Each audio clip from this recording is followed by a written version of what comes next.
Alrighty guys, so in this video we're going to be going to a new river for me. This is one of the most pressured rivers around here, I'd say, and they have garfish rodeos I think every July. I kind of wanted to just go out here and see if I could catch one, and it's a really beautiful area, so I just wanted to go see it, you know, and just get some lines out. But we're going to be fishing there the first half of the video, see if we can still get on a giant fish, even though there's a lot of pressure, a lot of jug lines in this area. And then we're gonna kind of go back to my roots and fish a little more urban creek setting, see if we can get on some big fish there, because I think it is a drastic difference in fishing an area that has no pressure and an area that has a lot, especially for big apex predators that take a long time to grow. Like if you see my channel, the majority of the giant fish I catch are in ditches basically, and nobody fishes them.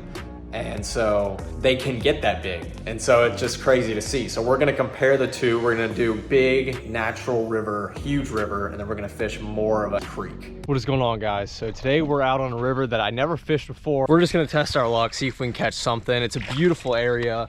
I would imagine there's gotta be one fish in here that can bite a mullet. We got a ton of mullet for bait. We got our rods rigged up. This is a very deep river. Pretty much all the rivers around here in Louisiana are deep. They're full of lily pads and cypress trees. So we're gonna have to float our baits.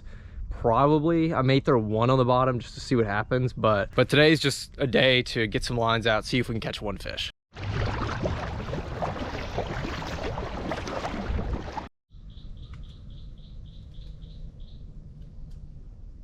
If there are any giants left in here and they're hungry, that should be a perfect snack. Really shallow around here, and then you get to the lily pad, it's still shallow, then it just kind of drops off really deep. We just spooked a nice sized gator gar right there in the lily pads. I've seen a lot of spotted gar in these pads, but I've seen one alligator gar, which is a great sign considering we haven't seen much action today. Alrighty, we have made it to the connection of the bayou to the main river, and it looks pretty freaking good, dude. I'm gonna put one bait on the bottom in here, and then my other two baits gonna float out there. We're gonna put a whole mullet, our biggest bait, out just in the main river over here. These gar like to cruise along these lily pads, kind of where the water drops off. So we're gonna wanna float that bait right around there. And this is kind of small for a mullet. I might put a bigger one on, but we're definitely gonna do a whole mullet over there.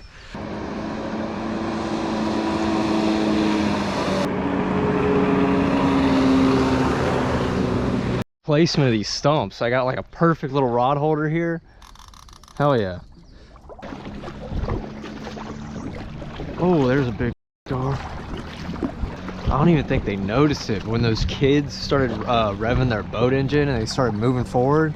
A huge gar got spooked like right around here. It was on top of the water. So I think what I'm gonna do is actually lower the bobber stopper on one of my rods, get it really close to the surface just to have a good variety of baits at different levels in the water column.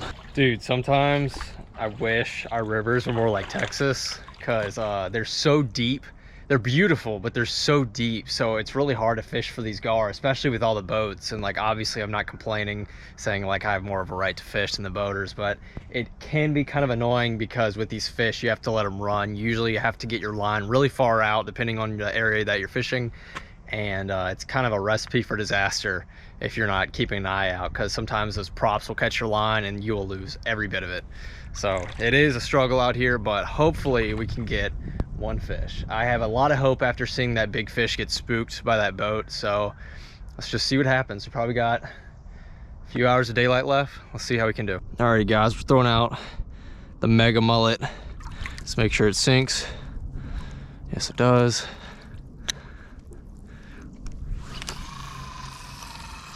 Alrighty guys, we're running low on daylight, and I might night fish if I really feel like I just want to catch one. I may stick it out throughout the night, but I do want to be closer to the launch just so I don't have a long paddle back in the dark. So we're gonna go ahead and head back a good ways. I will see y'all at our next spot, and hopefully we can finally catch one thing, dude. I don't even care what it is at this point. Alrighty guys, this is the last spot we're trying, and then we're gonna call it.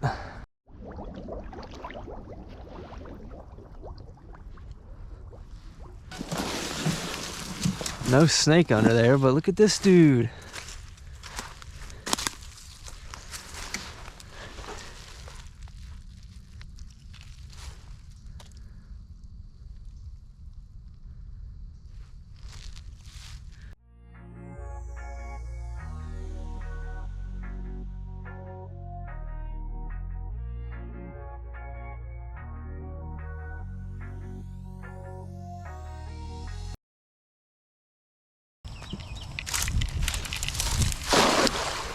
Yes, yes, yes. What? Oh wait, what is all that? What is all this? Okay, we got a buffalo.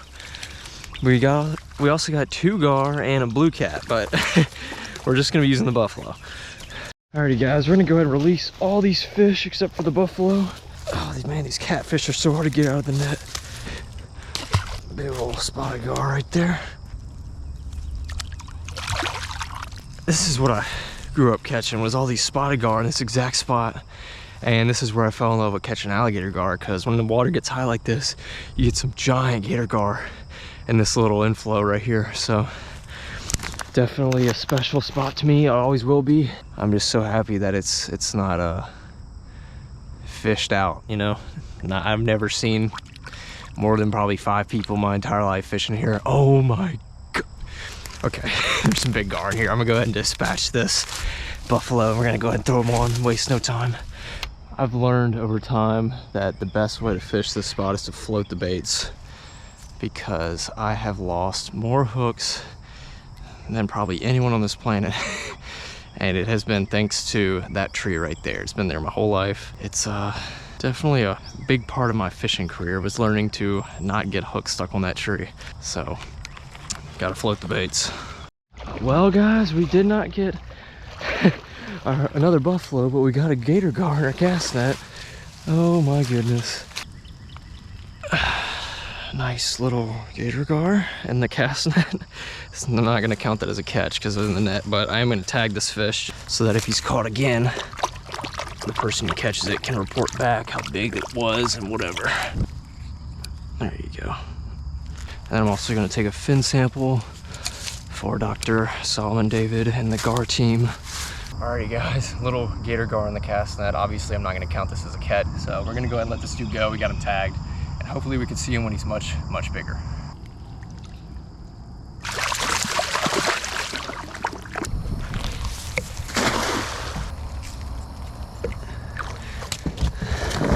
That's what I need. Alrighty guys, this is a big mouth buffalo. I don't know how many places in the world you catch big mouth buffalo. I don't see too many people in Texas catching them. I think it's more of a Louisiana thing and Mississippi River Basin thing, but we have a ton of them in here. I would rather catch carp or mullet for gar bait because these guys are native. They live to 100 years old, but it's hard not to catch them in here because there's so many. I only keep about 1 or 2 of these a month, and that's only out of this body of water because I know there's a ton of them and I know nobody else is keeping them. But these guys are awesome. They live up to a century old, like I said, so these guys are so cool. But we're gonna keep them for bait. All right, you guys, that does it for this video. It has been tough fishing everywhere right now, to say the least. If y'all have seen me and followed me the last couple months, we've really been struggling to catch some fish, and that's just because of the weather being so up and down. Last year at this time, I caught a 6'10" gar already, a 5'10", and I think like a couple more upper 5s. It was crazy, but it was because it was so hot outside. The water was able to get warm enough to catch those fish. We're not dealing with that this year. The water's still very cold. So as it keeps warming up, hopefully we can get on some giants for you guys. But I think even just the little outing here at the creek just goes to show the difference in bodies of water that have so much pressure and then none. It's astounding to me, especially just going out there and throwing the cast net. But good little session at the creek, guys, and I will be getting on some giant fish very soon. So stay tuned, and as always, thank you for watching. I'll see y'all in the next fishing video.